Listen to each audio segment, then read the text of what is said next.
ఈ ఫుడ్ తింటే నీకు హార్ట్ అటాక్ వస్తుందని 100% తెలిసినా ఇంకా ఆ ప్రోడక్ట్ని కొంటున్నావు అంటే రీజన్ ఏంటి?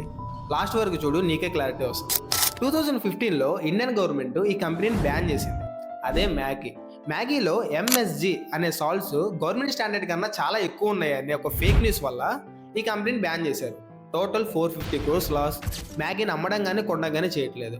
అలాంటి సిచ్యువేషన్ నుంచి ఇప్పటికీ మన ఫేవరెట్ స్నాక్ లాగా ఆ కంపెనీని రీబిల్డ్ ఎలా చేశారు? That is the power of emotional marketing. ఎలాంటి బిజినెస్కైనా లాంగ్ టర్మ్ సస్టైన్ అవ్వాలంటే మన ఆడియన్స్ ఎమోషనల్ కనెక్ట్ అవ్వడం చాలా ఇంపార్టెంట్. ఈ పాయింట్ని బేస్ చేసుకొని hashtag we miss you too అనే నోస్టాల్జియా కాన్సెప్ట్తో వాళ్ళ యాడ్స్ని క్రియేట్ చేశారు. నోస్టాల్జియా మార్కెటింగ్ అంటే అర్థం కాకపోతే నా ప్రొఫైల్లో పేపర్ బోర్డ్ వీడియో ఉంటుంది, చూడండి. క్లియర్గా చెప్పాలంటే మన ఇంట్లో ఎవరు లేనప్పుడు, హాస్టల్లో ఉన్నప్పుడు మనం ఈజీగా చేసుకునే ఫుడ్ మ్యాగీ.